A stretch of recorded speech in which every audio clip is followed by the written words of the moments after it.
descending the mountain on Thursday, taking the death toll up to 7 for the week. Alex Staniforth from Chester is an author and adventurer. He attempted expeditions to Everest in 2014 and 2015. Morning, Alex. Hi there, good morning. Hi there. Were you as shocked by this photograph as we were? What did you make of it? I wasn't surprised. I mean, ultimately, you have to be mindful of the source of these information. You know, a lot of photos have resurfaced many times over the years, but that one seemed to be fresh.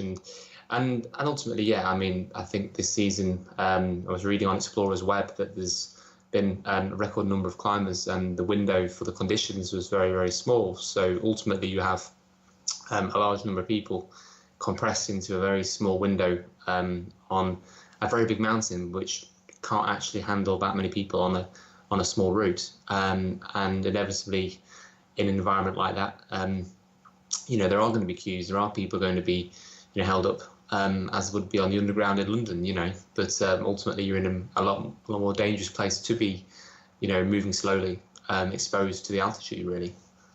I was surprised that there were that many people with the necessary skills or ability to get to the summit of Everest. Or are there? Do they all have the necessary skills and ability?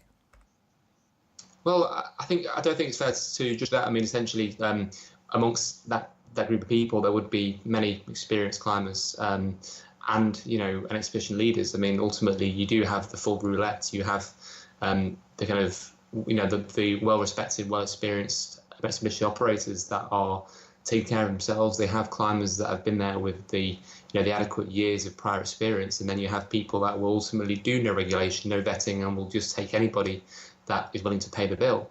And ultimately, that is accessible, and that's where you have a small minority, really, almost essentially, you know, giving everybody a bad name. There are people there that shouldn't be there, and ultimately, from the sounds of it, they're the ones that tend to get into trouble on the mountain because they make themselves a liability.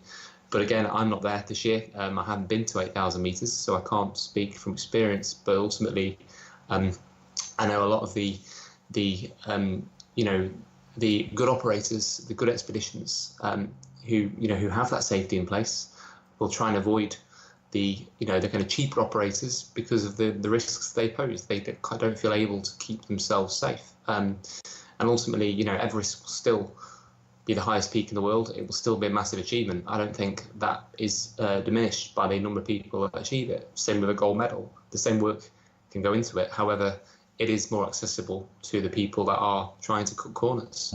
Alex, thank you very much.